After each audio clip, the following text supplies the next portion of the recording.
वो डरेगा। अब एक और जरा रीजनल प्लेयर जो है उनको भी सुन लीजिए। जम्मू कश्मीर पीपल्स कांग्रेस के अध्यक्ष सज्जाद लोन अपनी सीट से भी फिलहाल पीछे चल रहे हैं ये और ये बीजेपी और जो सरकार 14 में बनी थी उस 15 में उस पर रह चुके हैं। पीपल्स कॉन्फ्रेंस के जी हाँ, सज्जाद लोन को सुने।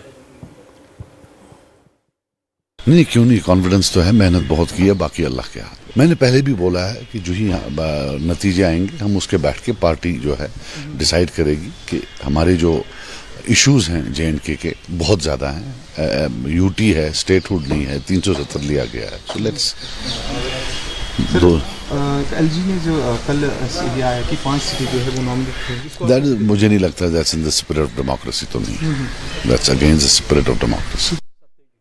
वहां भी वही सवाल उनसे हुआ कि एलजी जो है वो 5 सदस्य नॉमिनेट कर सकते हैं। वहां लोग ये कह रहे हैं कि सरकार बन जाए उसके बाद एलजी साहब कुछ करें। लेकिन ये बात हम लोग पहले कर चुके हैं कि उनके इख्तियार में वो कभी भी वो नाम दे सकते हैं। नहीं, वो तो दे सकते हैं। संविधान के हिसाब से एक्ट में ये चीज लिखी हुई है और जब एक्ट में लिखी हुई है उनको पास वोटिंग राइट है, जो नॉमिनेट होंगे उनको वोट करना होगा।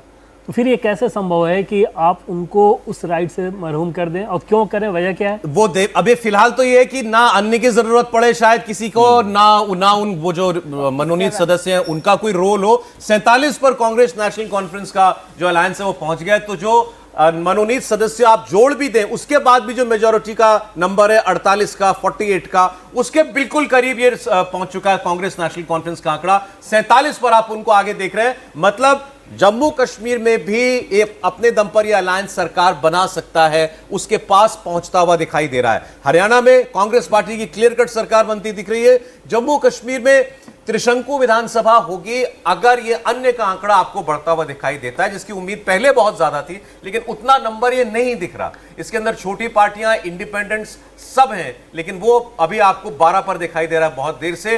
बीजेपी जम्मू में काफी सीटों पर आगे चल रही थी, वो आंकड़ा पीछे हुआ है और कांग्रेस नेशनल कॉन्फ्रेंस 47 पर आगे पहुंच गई है। हो सकता है जम्मू कश्मीर में भी किसी और तिगड़मबाजी की किसी को करने की ये तो मतलब ये तो देखिए, ये पॉलिटिक्स में बोलते हैं ना कि वो friends and foes are not permanent, तो यही चक्कर है, वहां पे भी ऐसा हो सकता है। लेकिन कहने का मतलब ये है कि हंग गवर्नमेंट होने का बहुत खतरा है। और दूसरी बात, वहां पे जब बीजेपी के पास दिल्ली में पावर है और कश्मीर में उनके पास आंकड़े बहुत ज्यादा है, तो गवर्नमेंट चलाना एनसी या कांग्रेस के लिए बहुत मुश्किल हो सकती है। लेकिन तो वहां पे एक और कहावत चल रही थी, यहां पे मैं आपको ये आपके इस माध्यम से बोलना चाहता हूं। वहां पे ये बता रहे थे अगर एनसी और कांग्रेस की गवर्नमेंट वहां पे आती है तो घाटी में जो अभी सामान्य है या वहां पे पीस है, ये खतरा इसको हो सकता है। लेकिन हमारा मानना बिल्कुल गलत है। अभी जो सिक्योरिटी का मसला है या लॉ एंड ऑर्डर का, वो तो एलजी साहब के पास रहेगा, लेकिन इस किस्म की कोई संभावना नहीं रहेगी आज की डेट में। वहां पे लोग जो चाहते हैं वो सिर्फ अपने